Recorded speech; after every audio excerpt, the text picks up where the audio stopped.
আসসালামু আলাইকুম, কেমন আছেন সবাই? চলে এসেছে আজকে নতুন একটা ব্লগ নিয়ে।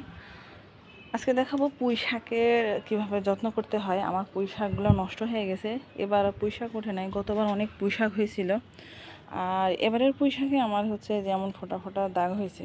কেন হয়েছে জানি না। এটার সলিউশন যদি কারো কাছে থাকে তো আমাকে ইনবক্স করে জানাবেন এবং কমেন্টে জানাবেন। তাহলে দেখা যাচ্ছে যে আমার একটা সমস্যার সমাধানটা হবে। এগুলো তো মাছাই দিতে হবে আর কি। এটা বেঁধে দিছি, আর এই পুঁই শাকটা নষ্ট হয়ে গেছে, সো এটা আমি উঠাই ফেলবো আর কি। এটা আর রাখবো না এখানে, এটা নষ্ট হয়ে গেছে, এটা আর হবে না। তারপরে কুশি ছাড়ছিল, কিন্তু কুশি ছাড়লেও নষ্ট হয়ে গেছে, এখন আর এটা হবে না। মারা যাচ্ছে, এবার পুঁই শাকগুলো সব মারা যাচ্ছে। কেন মারা যাচ্ছে জানি না। আমাদের এখানে আমার ছাদ বাগানে অনেক সবজি আছে। আমি মূলত বেগুন কিনে খাই না। ওলকচু, প্রতি বছর ওলকচু হয়, অনেক সবজি হয়। এই যে এটা ডাঁটা শাক হয়েছে, মাশাল্লাহ, দেখছেন তো অনেক সুন্দর। মানে একটা ডাঁটাতেই মানে অনেকগুলা ডালপালা মানে ছাড়াইছে আর কি, অনেকগুলা। মানে যেটা একটা ঝুড়িতে আর কি, একটা ঝুড়িতেই ও মানে একটা ডাঁটাতেই যথেষ্ট। এটা অনেক লম্বা হবে। এটা কুষ্টিয়ার ডাটা আর কি, যাকে বলে কাইটু ডাটা আমাদের গ্রামের ভাষায় বলে। এটা কুষ্টিয়া ছাড়া কোথাও পাওয়া যায় না ডাটাগুলা, এটা একমাত্র কুষ্টিয়াতেই পাওয়া যাবে। না, এটা ঢাকা শহরে কোথাও নাই। এটা ঢাকা শহরে আমি ঢাকাতে থাকি, এখানে ঢাকাতে আমি অনেক খুঁজছি কিন্তু পাই নাই। এগুলো দেশ থেকে বেজে নিয়েছেন।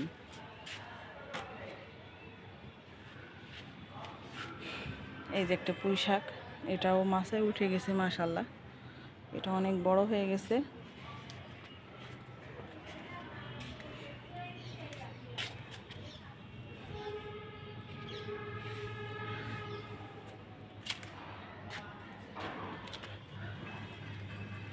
এই যে আরেকটা ডাঁটা শাক, কি লম্বা দেখছেন, কি সুন্দর হয়েছে, মাশাল্লাহ মাশাল্লাহ, অনেক সুন্দর হয়েছে। আমার বেগুনের ফুল আসতেছে এখন, আবার মানে এক পর্ব খাওয়া শেষ। আর এই লাল শাকগুলো তো হয়ে মানে লাল শাক হয়ে গেছে, রোদে সবুজ শাক আর কি।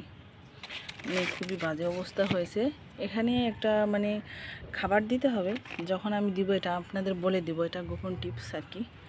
এটা আমার বাবা মাকে শেখাই দিয়েছিল যে আসলে লাল শাক কিংবা সবুজ শাকে আসলে কি কি দেওয়া লাগে, আর দিলে কি সুন্দরভাবে ওটা বেড়ে ওঠে, এটা আমি আপনাদের বলে দেব নেক্সট ভিডিওতে। কমেন্ট করলে আমি বলে দেব।